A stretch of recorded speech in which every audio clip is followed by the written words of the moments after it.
vamos al grano, de verdad, seamos serios. Sí, sí. Eso es expropiación. Y ustedes los venezolanos sí conocen de eso.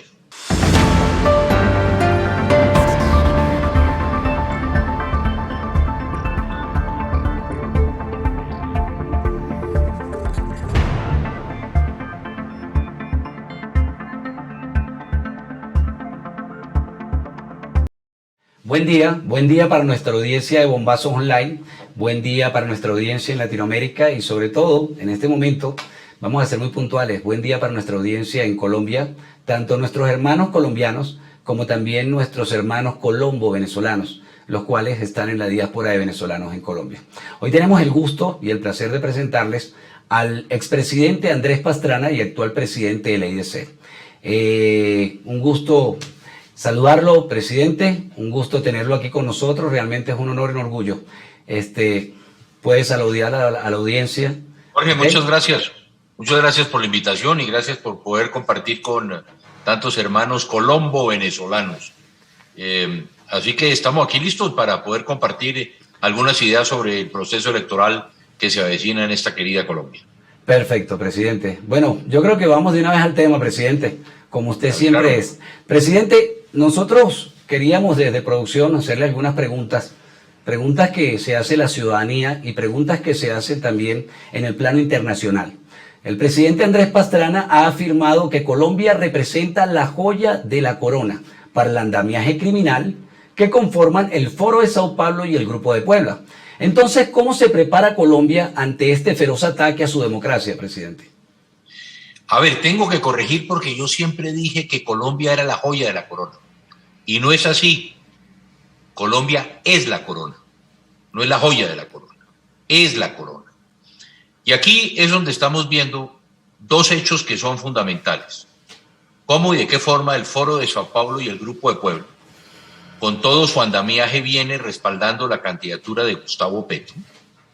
Vemos cómo el Foro de Sao Paulo está tratando de recuperar precisamente ese espacio político perdido durante tantos años en América Latina. Y tristemente a veces yo no entiendo por qué la ciudadanía cae en esto. Fíjese usted, el Foro de Sao Paulo nace después de la caída del muro de Berlín. El Foro de Sao Paulo se dedica y hoy en día se convierte en el Grupo de Puebla a respaldar precisamente a todos esos presidentes o que estuvieron presos o que están presos o que están fugados de la justicia. Entonces, fíjese usted, tenemos a un Lula da Silva en Brasil con todo el escándalo de Odebrecht que contaminó a América Latina. Tenemos a los Kirchner en Argentina, tenemos a Evo Morales y sus candidatos en Bolivia, tenemos a Rafael Correa en Bruselas pidiendo asilo político porque la justicia ecuatoriana lo está solicitando. Mire lo que está pasando hoy en Honduras, mire lo que está pasando hoy en Chile.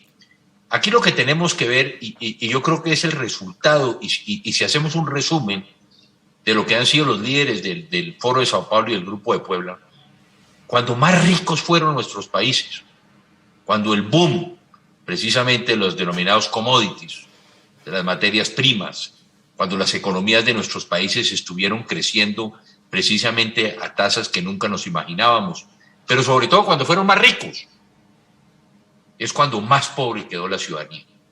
Cuando estos líderes los grupos del Foro de Sao Paulo lideraron precisamente sus países, es cuando más pobreza y más corrupción dejaron en esos países. Entonces a veces no entendemos qué es lo que está pasando. Y hoy aquí de la mano tenemos precisamente, y por qué digo que es la corona, no la joya de la corona, el narcotráfico. Juan Manuel Santos nos deja cerca de 300.000 hectáreas de coca. Yo digo que Juan Manuel Santos va a ser recordado no por el Nobel de Paz, sino por haber dejado en Colombia la cocaína como nunca antes en su historia. Entonces, ¿qué pasa? Hoy tenemos otros dos elementos complementarios. Los carteles mexicanos, por un lado, que son cerca de 9 o 10 carteles que están actuando en Colombia, y por el otro el cartel de los soles. Entonces es cuando yo digo que es increíble ver que los hijos de la primera dama de Venezuela, Cilia Flores, los sobrinitos, o los sobrinitos, sí, pero son como sus hijos, dicen, ¿no? Los cubre como la gallina cubriendo sus pollitos. Están viviendo hoy en Estados Unidos, increíble. pero no en la Quinta Avenida, están viviendo en la cárcel. ¿Por qué? Por narcotráfico. Entonces, ¿qué es lo que estamos viendo? El jefe del cartel de los soles, Diosdado Cabello, de la mano de Tarek El Alzam, con su jefe, el máximo jefe del narcotráfico, que es el narcodictador Nicolás Maduro, manejando precisamente la droga. Por un lado, los carteles mexicanos exportan la droga hacia Estados Unidos, Centroamérica, y por otro lado, el cartel de la droga hacia el norte de África y hacia Europa. Entonces, por eso es la corona. Y por eso están haciendo todo lo posible, Jorge, para quedarse con el poder en Colombia.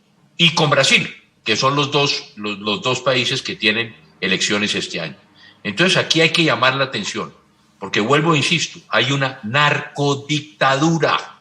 En Venezuela hay un narcodictador.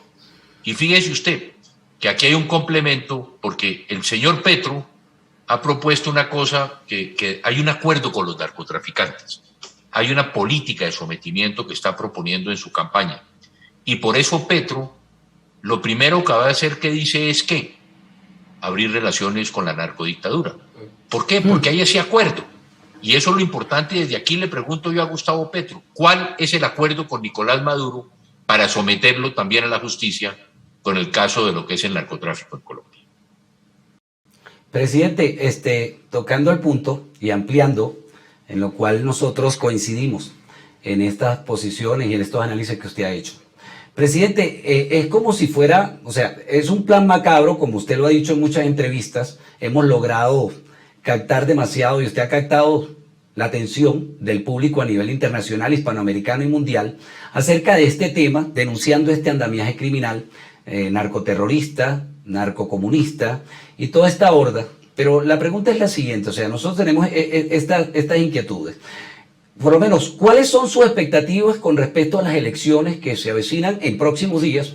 Porque según los datos, esta serie de denuncias constantes que usted ha llevado y esta batalla, esta lucha que ha tenido Colombia en contra de la violación, ¿okay?, o la extinción de la democracia, que es lo que pretende la narcotiranía y el andamiaje criminal.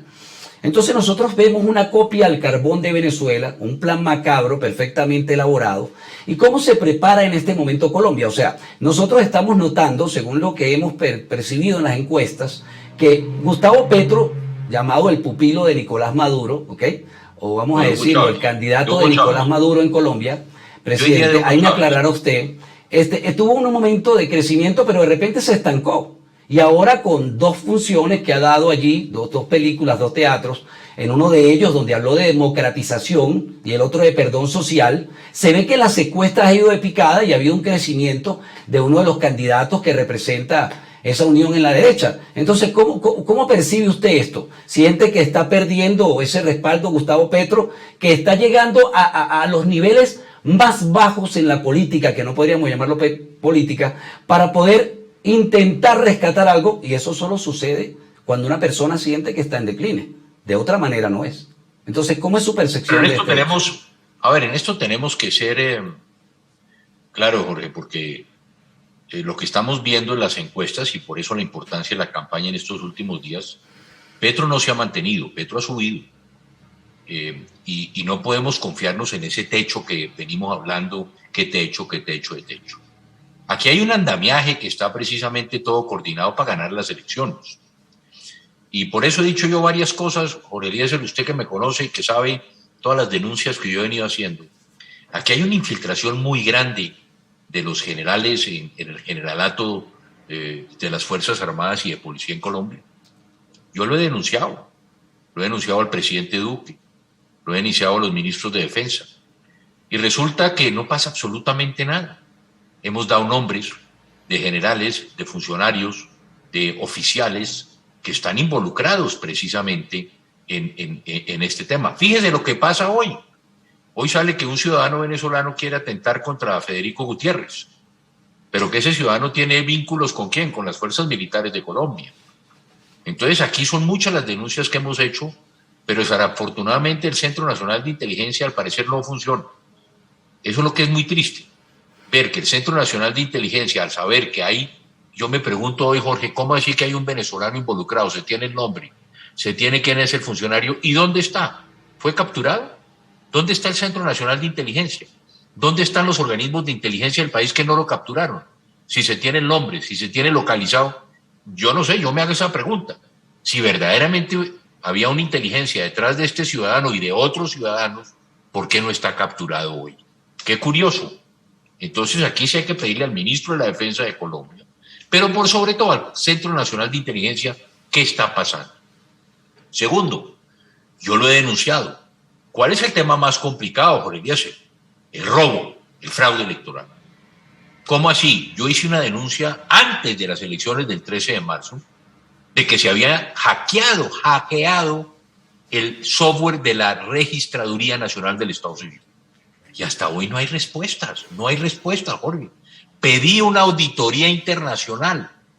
Mire esto, hasta esta semana el ministro del Interior entrega 3.600 millones para hacer lo que yo he denominado el análisis forense, para que sepamos qué pasó en las pasadas elecciones. ¿Cómo así que apareció 1.500.000 de votos y no pasó absolutamente nada? Pero resulta que, ¿quién adjudica ese software? Mire lo que es contradictorio. El software lo adjudica el propio registrador. Entonces, ¿cómo así que yo adjudico a quien me va a controlar a mí? Señores, por favor, seamos serios. Tercero, hay una gran amenaza en lo que es el fraude electoral y por eso la campaña de Fico tiene que ser muy seria en este tema, porque si no, nos van a robar las elecciones. Mire el caso de Indra en Venezuela, mire el caso de Indra en Argentina, mire el caso del Indra en Asia. En fin, hemos hecho unas denuncias y Indra, ¿qué ha hecho? En lugar de contestarme a mí, los gerentes de la compañía me mandan abogados penalistas, porque un ciudadano hace una denuncia. Y último, yo todas las preguntas que le he hecho al registrador, Jorge Eliezer, no me las responde. Me tocó como ciudadano acudir a un derecho de petición. Ese derecho de petición no fue contestado. Al no ser contestado me tocó tutelarlo. Ya ganamos esa tutela y ahora pedimos el desacato, porque no quieren contestar las preguntas. Le he hecho la pregunta, señor registrador, usted estuvo en España, viajó en tales vuelos, se reunió con Indra, estuvo con funcionarios de Indra. Y del otro lado, Petro. Petro pidió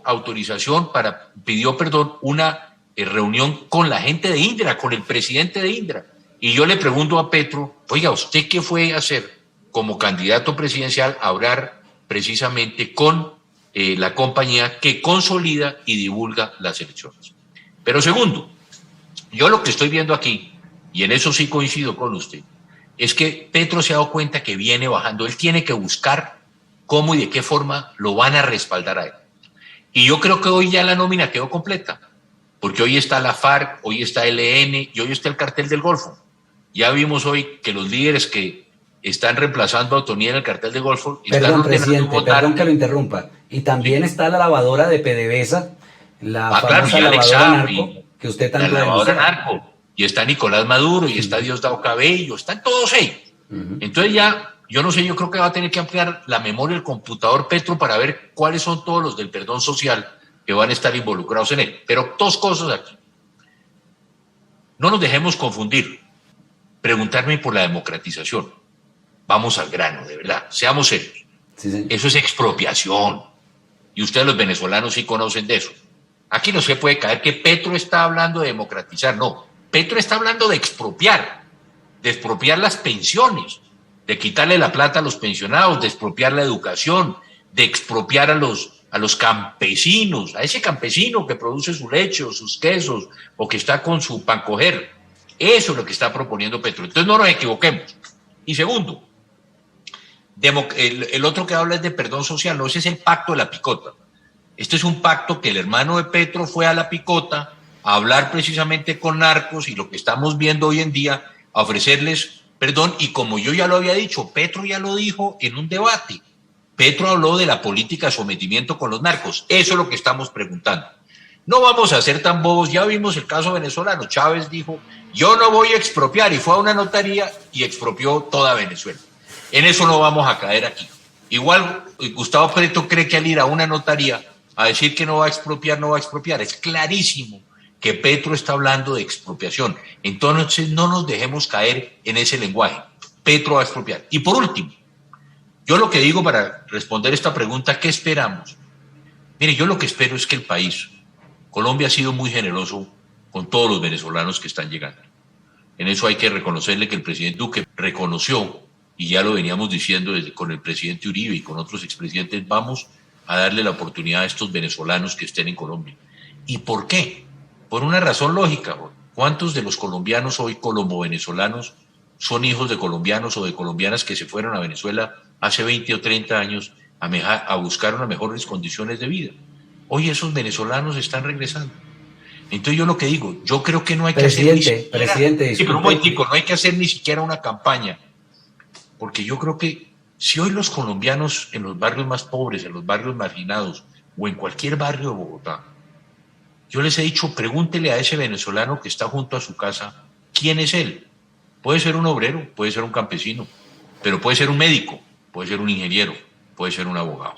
Ok, es un profesional. Entonces mire lo que dejó Venezuela, no hay que hacer la publicidad. Yo creo que hoy los venezolanos en Colombia son los que tienen que contarle a su vecino, mire por qué estoy yo aquí, mire lo que está pasando en Venezuela, cómo cuando Venezuela ha tenido más recursos se lo robaron todo y nos sacaron precisamente del país. Eso es lo que yo creo que tenemos que hacer. Y por eso decirle a todos esos colombo-venezolanos, voten, voten. Ustedes han vivido lo que es esto. Yo no voy a hablar por qué candidato vengan a votar, no. Voten, porque lo que está en juego es Colombia.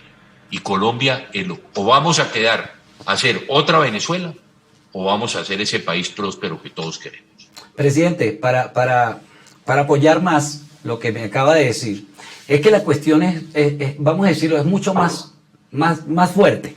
A ver, comencemos. Todo este grupo de colombianos, entre ellos usted sabe que soy ciudadano colombo-venezolano, muy orgulloso de serlo, salieron de Colombia buscando mejores oportunidades. ¿Pero por qué? ¿Por qué? ¿Por una guerra? ¿Por qué? Por desplazamiento. ¿Por qué? Por disidencias, ¿ok?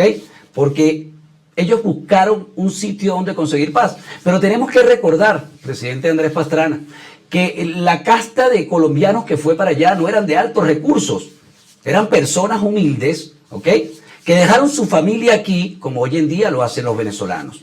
Creo que, como usted dice, no hay que hacer ni siquiera una publicidad, porque conocemos de cerca, conocemos desde adentro el monstruo, sabemos cómo nos robaron la vida, la libertad, el deseo, la lucha, y usted lo sabe, presidente, porque usted fue testigo. Yo creo que de las personas que más podrían llevar esa bandera de lucha por los derechos de los venezolanos, creo que tenemos el orgullo de decirlo, como colombo y como venezolano, decir que usted fue una de esas personas que no se cayó ante la violencia, ante la violación de los derechos de Venezuela, y que siempre estuvo allí para apoyar al venezolano, ¿ok?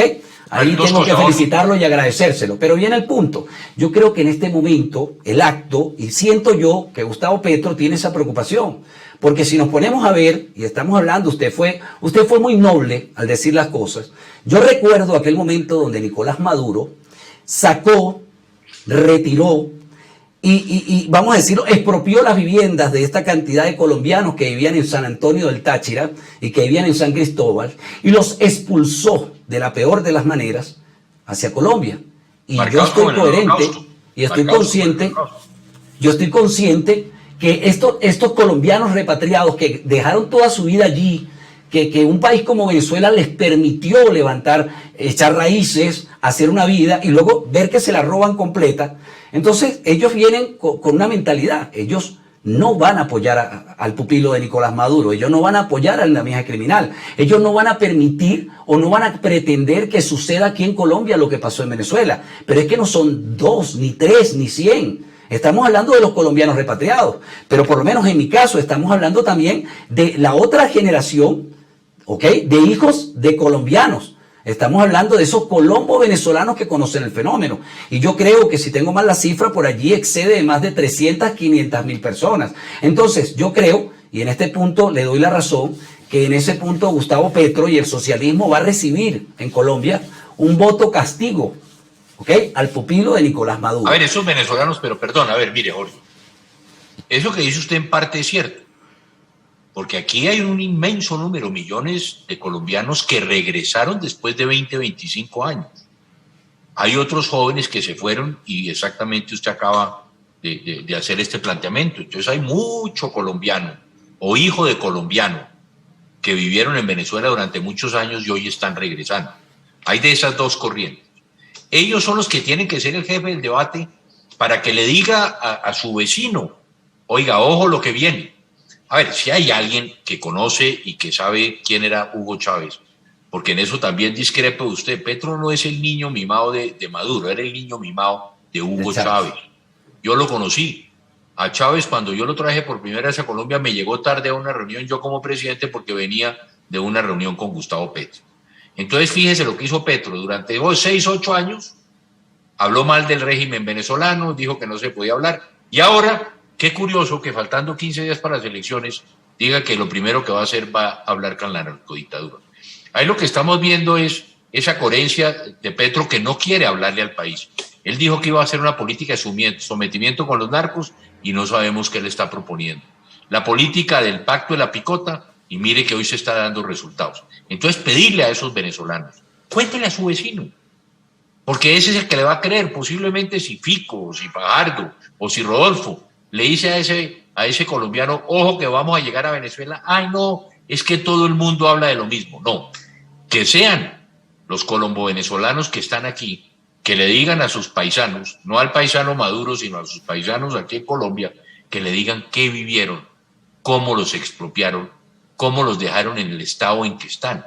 Es que usted ve hoy, Jorge, los colombo-venezolanos que llegan a Cúcuta con sus niños de 5, 6, 7 años, a veces no pueden ni sellar su pasaporte para poder entrar, a veces tienen que esconderse, venirse caminando desde Cúcuta a Bogotá o hacia la costa Caribe por el otro lado, entrando por Maracaibo. En fin, aquí lo que tenemos que ver, Jorge, es que sean ustedes los colombo-venezolanos, no el candidato o los candidatos, lo que cuenten qué está pasando en Venezuela, que ya lo hemos dicho durante tantos años, sino que sean ellos los que le cuenten a ellos. Presidente, yo creo que apuntando aquí, yo creo que el buen acto y el buen gesto de Colombia, y quiero aclararlo aquí para la diáspora de venezolanos en Colombia, mis hermanos, y usted sabe que nuestras redes trabajan en esto, somos de la sociedad civil venezolana y sociedad civil colombo-venezolana, y manejamos muchos grupos de redes.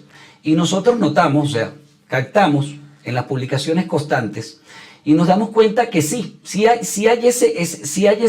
esa responsabilidad. Denotemos que Colombia fue el único país, y en este momento sigue siendo el único país, que tiene la diáspora más grande de venezolanos desplazados por la dictadura de Nicolás Maduro, pero increíble que es el único que les permite hacer vida y que no les solicita visa y tampoco algunas veces pasaporte porque entienden la situación y muchos de ellos están en estado irregular.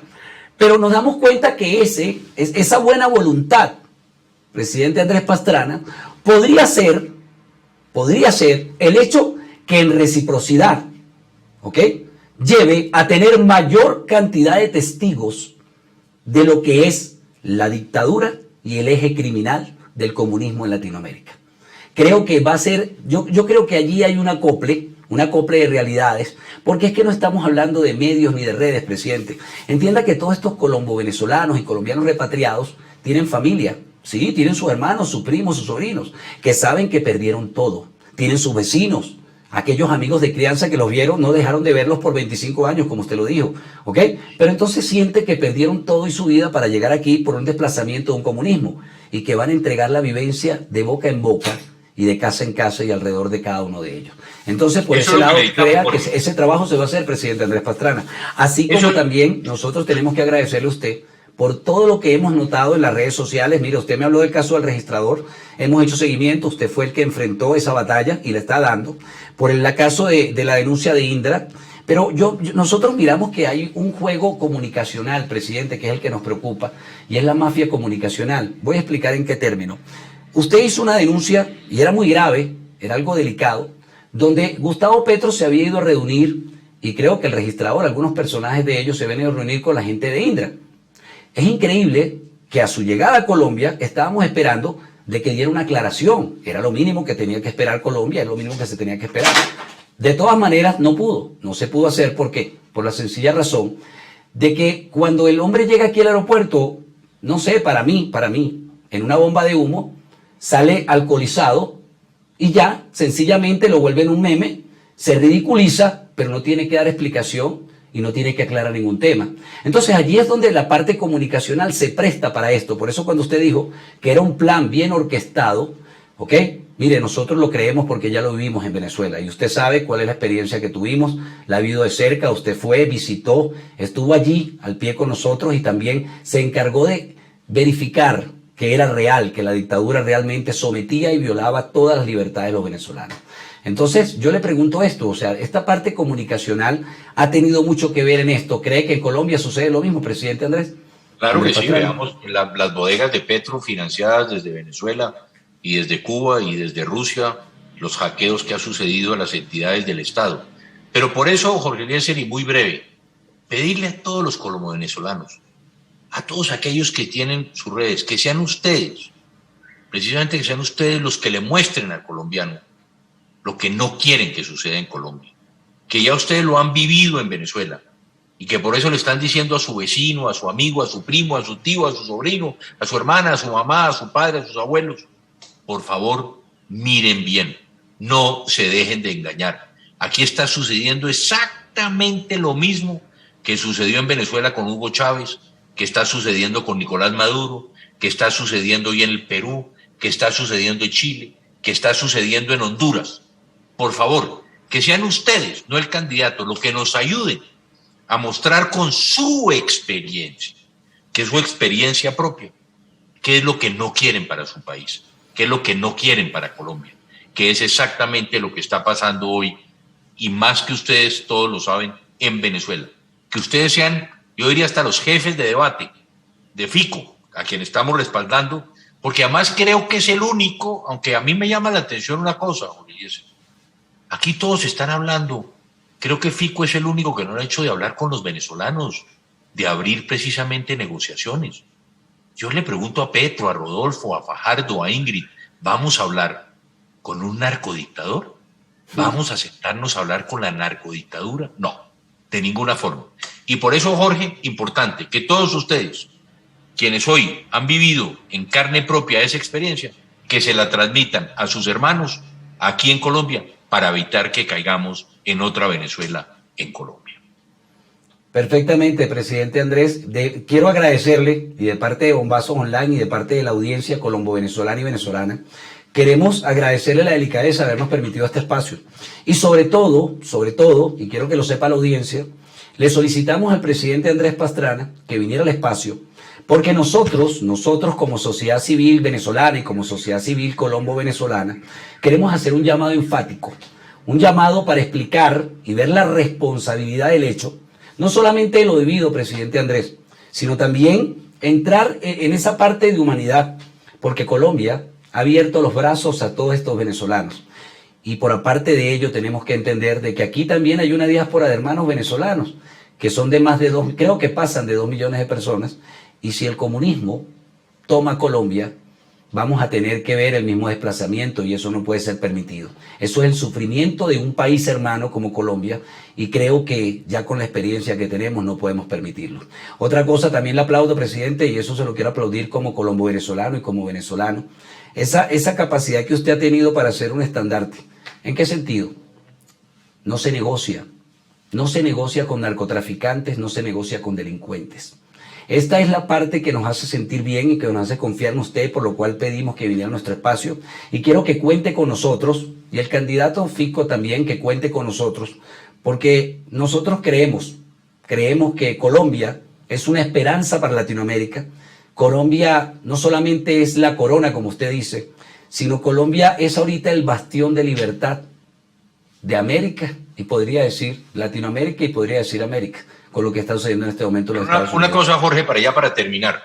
Sí, señor. A ver, felicitarlos a ustedes, porque yo creo que quien lleva hoy la batuta, el bastón de ese liderazgo por defender la democracia, la libertad, los derechos humanos, son ustedes, la sociedad civil.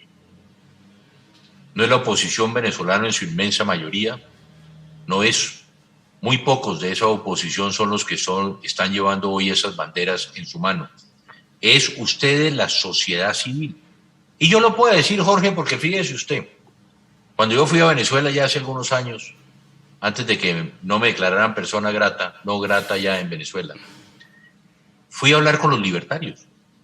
yo quise hacer una reunión y la hicimos en La Patilla, con esos jóvenes que estaban luchando por defender la democracia y defender la libertad, de luchar por su país. Pero fíjate lo que es la cosa, como yo me tomé la foto con los libertarios, aquí los petristas y sus bodegas dijeron, Pastrana critica la primera línea en Colombia, pero va y se reúne precisamente con los libertarios de Venezuela con máscaras. Pero es que es distinto. Ustedes, los jóvenes de Venezuela, estaban luchando por la democracia, estaban luchando por la libertad, estaban luchando contra una narcodictadura, y no como la primera línea aquí, que lo que hicieron fue destruir nuestras ciudades, destruir el Transmilenio, destruir los comercios, generar el pánico. Eso nunca lo hizo los venezolanos y los jóvenes venezolanos. Ellos tenían el valor, sin armas, no como pasa en la primera línea con armas que llegan desde Venezuela, como se ha comprobado, sino allá lo hacían era con el pecho, ponían el pecho y se le enfrentaban precisamente a la Guardia Nacional en Venezuela, porque así lo vimos. Entonces no puede haber comparación entre unos jóvenes que quieren defender la democracia y unos que quieren destruir la democracia. Son dos cosas distintas. Pero por eso decirles a ustedes, son ustedes, la sociedad civil, la que más puede en este momento ayudar a que Colombia no caiga en ese tema. Que son ustedes los que tienen la credibilidad. Porque a veces uno como político, pues la gente dice, no, otra vez Pastrana hablando que están infiltradas las fuerzas militares y de policía, otra vez Pastrana diciendo que puede haber fraude. Sean ustedes los que muestren lo que está, la realidad de Venezuela, más que nadie ustedes son los que se la pueden mostrar a sus familias, a sus amigos, a sus vecinos aquí en Colombia. Agarren esa bandera y no vamos a permitir que Colombia caiga en garras del Foro de Sao Paulo y del Grupo de Puebla. Muchas gracias, presidente Andrés Pastrana. Y quiero resaltar unas palabras que pude leer por allí en las redes sociales, donde usted dio una declaración y dijo unas palabras que creo que son exactas, donde dijo, no es lo mismo perder unas elecciones en democracia que perder la democracia en unas elecciones. Eso yo creo que es lo que debemos, esa frase deberíamos de poderla captar, de poderla entender. Presidente, no le quitamos más tiempo, le agradecemos el tiempo que nos dio, le agradecemos por este mensaje para la ciudadanía colombo-venezolana, para todo este grupo de colombianos que forman esta gran diáspora, y este grupo de venezolanos, esta gran diáspora, la más grande del mundo, la diáspora más grande de venezolanos en el mundo. Agradecido con usted, quedamos a la orden en su canal, y lo mismo, queremos Jorge, decirle que cuente con nosotros para ello. De verdad, 2 minutos para que se despida de la audiencia, si quiere darnos algún mensaje o darle algún mensaje a esos colombianos en corto. Agradecidos con usted, presidente. No, muchas gracias a usted, Jorge, muchas gracias a todos estos venezolanos que van a estar acompañándonos en esta lucha, en esta batalla, que no vamos a estar solos, que yo estoy seguro y así lo siento, así lo vivo, así lo veo, ahí sí lo oigo yo en la calle. Los venezolanos o colombo-venezolanos también van a estar participando en este proceso para evitar precisamente que caiga la corona. Vamos a trabajar, seguiremos trabajando por la defensa de nuestra democracia, de nuestros derechos humanos, de la libre empresa, defender precisamente, evitar que nos vayan a expropiar a los colombianos, que vayan a robarse nuestras pensiones. Aquí vamos a estar trabajando precisamente por esos principios y esos valores que son los que siempre hemos tenido en nuestro largo ya caminar por la política. Agradecerle a usted, Jorge, a toda la sociedad civil venezolana, a los colombo-venezolanos que salgan, apoyen, participen y que estamos seguros que vamos a obtener la presidencia con Fico Gutiérrez el próximo, ojalá podamos el 29 de mayo o si no el 19 de junio. Muchas gracias a ustedes, Jorge. Muchas gracias, presidente. Feliz tarde y agradecido. Muchas gracias.